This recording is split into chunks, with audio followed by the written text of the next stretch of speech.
Halo, selamat siang Ibu Denta dan teman-teman. Perkenalkan, nama saya Radunatus dengan NIM 2018-816.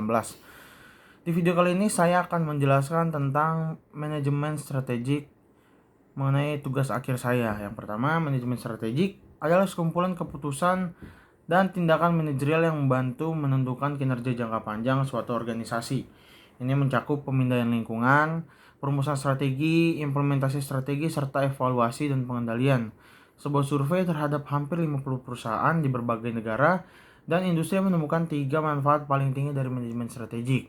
Yang pertama ada pengertian visi strategis yang lebih jelas untuk perusahaan, fokus yang lebih tajam pada apa yang secara strategis penting, pemahaman yang lebih baik tentang lingkungan yang berubah dengan cepat.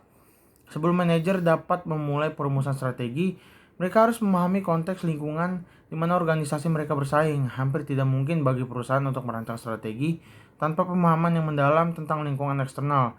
Perusahaan harus melakukan pemindaian lingkungan terlebih dahulu. Pemindaian lingkungan adalah istilah menyeluruh yang mencakup pemantauan, evaluasi, dan penyebaran informasi yang relevan dengan pengembangan strategi organisasi. Dalam melakukan pemindaian lingkungan, manajer strategis pertama-tama harus menyadari banyak variabel dalam lingkungan alam, sosial, dan tugas perusahaan. Lalu perusahaan juga perlu memindai dan menganalisis lingkungan eksternal untuk peluang dan ancaman yang diperlukan agar perusahaan dapat memahami lingkungan kompetitifnya dan tempatnya di lingkungan itu. Ini adalah tempat awal mutlak untuk analisis strategis. Nah, analisis organisasi berkaitan dengan mengidentifikasi, mengembangkan, dan memanfaatkan sumber daya dan kompetensi organisasi. Ada beberapa contoh yang dipakai, yaitu seperti SWOT, Value Chain Analysis.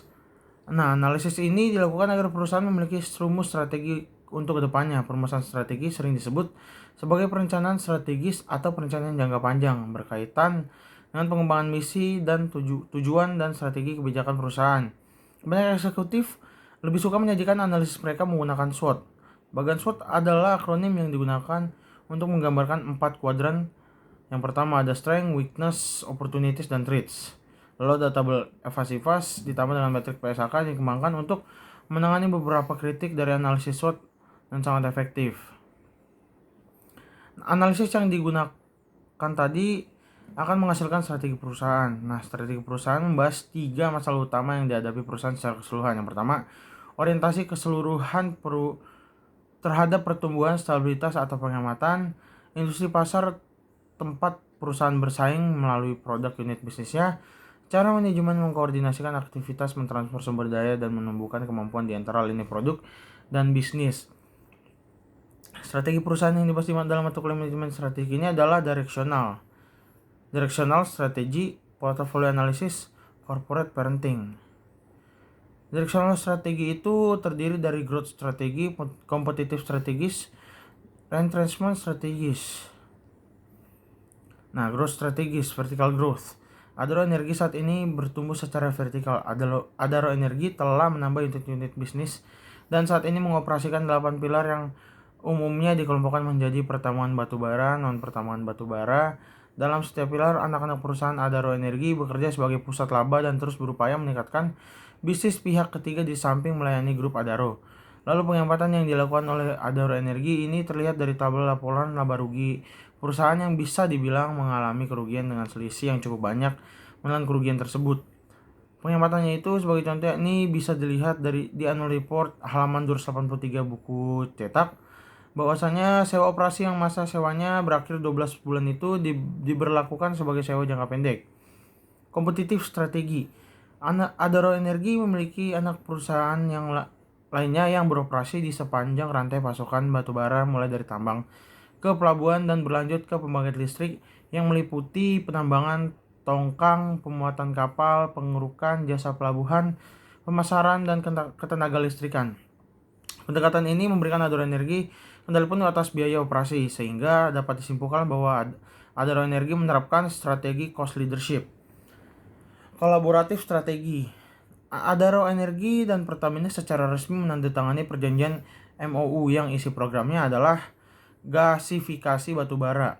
Program gasifikasi batubara merupakan upaya perusahaan untuk mengembangkan energi alternatif dengan bahan baku yang terdapat di Indonesia sekaligus mengurangi impor LPG. Portfolio analisis dapat menggunakan matriks BCG, Boston Consulting Group, dikategorikan menjadi 4 jenis untuk tujuan pembuatan keputusan pendanaan. Yang pertama ada question marks. Adalah produk baru dengan potensi sukses tetapi membutuhkan banyak uang untuk pengembangan. Yang kedua ada docs, memiliki pangsa pasar yang rendah dan tidak memiliki potensi untuk menghasilkan banyak uang. Ketiga ada star. Star adalah pemimpin pasar yang biasanya berada pada atau mendekati puncak siklus hidup produk yang mereka rasakan dan mampu menghasilkan cukup uang untuk mempertahankan pangsa pasar mereka yang tinggi dan biasanya berkontribusi pada keuntungan perusahaan.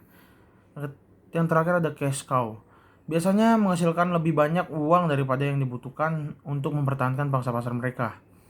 Portofolio dari PT Adaro Stars. Unit bisnis Adaro Energi memiliki pangsa pasar yang dominan dan pertumbuhannya pun juga cepat yang menghasilkan pendapatan yang besar. Pangsa pasar Adaro Energi yang besar konsumennya adalah Indonesia dan Malaysia. Cash cows.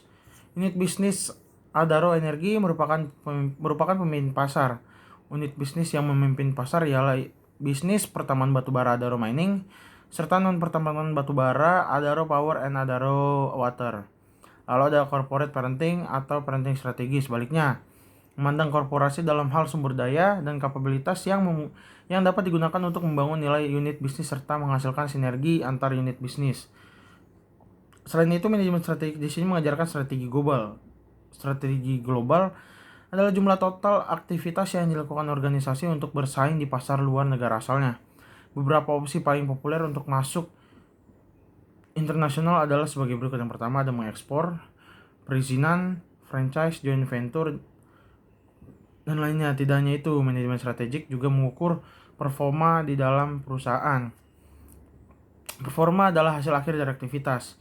Pilih ukuran untuk menilai kinerja berdasarkan unit organisasi yang akan dinilai yang ingin dicapai. Evaluasi pengendalian adalah salah satu bagian tersulit dari manajemen strategis. Tidak ada ukuran yang dapat memberitahu kita apa yang perlu kita ketahui. Itulah mengapa menggunakan tidak hanya ukuran tradisional kinerja keuangan seperti laba bersih, ROI, dan EPS, tapi kita perlu mempertimbangkan penggunaan EVA atau MVA dan kartu skor seimbang di antara kemungkinan lainnya. Selain itu, sains memberitahu kita bahwa hanya mencoba mengukur sesuatu mengubah apakah yang sedang diukur. Pengukuran kinerja dapat dan memang menghasilkan tindakan berorientasi jangka pendek dan perpindahan tujuan. Itulah mengapa para ahli menyarankan agar kita menggunakan beberapa ukuran hanya untuk hal-hal yang memberikan gambaran peristiwa yang bermakna dan diandalkan. Berikut penjelasan dari saya mengenai manajemen strategik. Terima kasih.